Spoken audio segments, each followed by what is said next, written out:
As the dust settles in the days and weeks after that tragedy in Aurora, Colorado, there have been many questions raised here. Why was the shooter, James Holmes, able to stockpile so many firearms and seemingly limitless rounds of ammunition? Is it possible that better mental health services may have helped stop him before he went on that rampage? And could violence in the media be at least partially to blame, not just for him, but so many of those senseless shootings that we've seen here in recent years?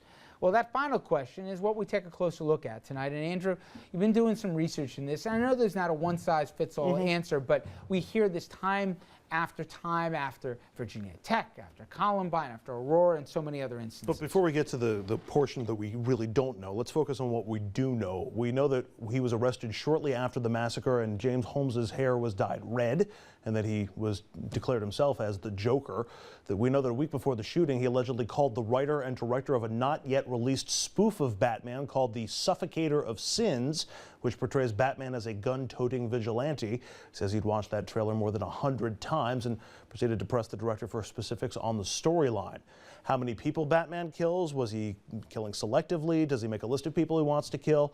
Holmes allegedly said he was disappointed that Batman wasn't using bigger guns. One prison insider said that while in jail, Holmes, quote, hasn't shown any remorse. He thinks he's acting in a movie. And we've seen obsessions like this before. The shooters involved in the Columbine massacre, they played violent video games obsessively. And we know that Lee Boyd Malvo, who was convicted of murders in connection with the Beltway sniper attacks in D.C. in 2002, was also heavily exposed to violent video games. According to a report by the U.S. Secret Service and the Department of Education, more than half of the school attackers they evaluated, quote, demonstrated some interest in violence through movies, video games, books, and other media. Rich? I don't profess to know the answer to this, but I will say I saw this week the Batman movie.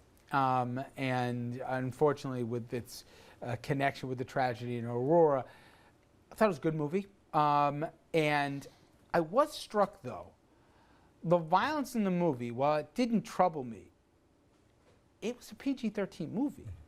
And I can tell you, I am not the faint of heart here. I wouldn't have brought my kid to this movie. You know, she's not 13 yet, but I saw some other kids that age. The casualness as which lives are extinguished in these movies, the reality as to how much they make it look like it, and the celebration in some of these video games, Basil, I'll start with you, where you can be the bad guy and you can do terrible things and you can be rewarded for it. It's not like when we were kids where there was clear white hat, black hat, you know, and you don't celebrate the bad guy. It doesn't work that way anymore. I'm not making the correlation between the two, but it is a different kind of culture from what kids are bombarded with. It is. You know, growing up, I played Pac-Man and Donkey Kong. Now it's Grand Theft Auto. You eat ghosts in Pac-Man? Oh. I ate ghosts and Power Pellets, right? So, but I saved the girl in Donkey Kong. Very nice. And the reality is that I am a, thank you, active valor here. But, you know, the reality is that the games are more violent. The movies are more violent. And unfortunately, there's not enough balance. Ultimately, it really comes down to parenting. When I was a kid, I saw Superman, and shortly after that movie, there were young boys strapping on towels and sheets and jumping out of windows because they thought they could fly. So there's always an influence on young people, on impressionable minds, but it takes really good parenting to balance it. And clearly, if there's a rated R movie, do not let your kid go see a rated R movie. It's not even the R's anymore. And Andrew, it was interesting. After this came out, Harvey Weinstein said we need to have a summit, in effect, in Hollywood. We have to discuss violence as it is in our culture. He's made plenty of movies, terrific ones, but he's also made plenty of other ones. This whole idea of, you know, let's point at the other guy or what, it's systemic right now. I don't know how you put the genie back in the bottle right now, but to pretend for a little kid what they see is a lot different than what we did. And I don't ever blame the media. I think it's a cop-out. In this particular case, if you got kids, you're shocked at what they see and what they hear.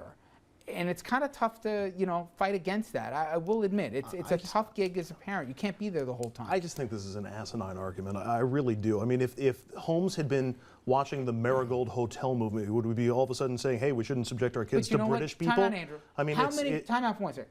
Can you think of how many times do we cover stories where the lunatic who opens fire in a school, in a movie theater, and name the place, They go back to his thing, and he's got some obsessive connection with some form of violent medium out there. And I'm not saying that's the cause of what he did, but there does seem to be a connection where people desensitize violence because of what they surround themselves with in pop culture. I don't think the people who commit these crimes are desensitized to the violence. I think they're attracted to it, which is different. But they would be attracted to it no matter what, even if those stimuli weren't there. I disagree. You go back to the days you're when wrong. you get, like, you know, mass murderers who would kill dogs and cats as kids. I mean, you're not going to outlaw dogs and cats. This stuff will out. think you're trying too hard to say Let this. me It's just like speak as a back- parent for a second. One thing that bothers me when I sit down with my son, and thank God he's 21 now. I hope I got the age right because I'll be in trouble if I didn't when I get home. But he's grown now. But I would sit down and watch him play these games that I would spend $75 a pop for, and I had to get it because of the pressure as a parent, because he has to have it. What was the first game you Grand mentioned? Theft Auto. Yes, that's the 3, one. by the way. So anyway, I played that game. okay, but I listen, haven't you shot up a watch town. this game or any of these You're not games, 12, and they're not easily. killing with the press of one button. You're killing 75 people or 50 people.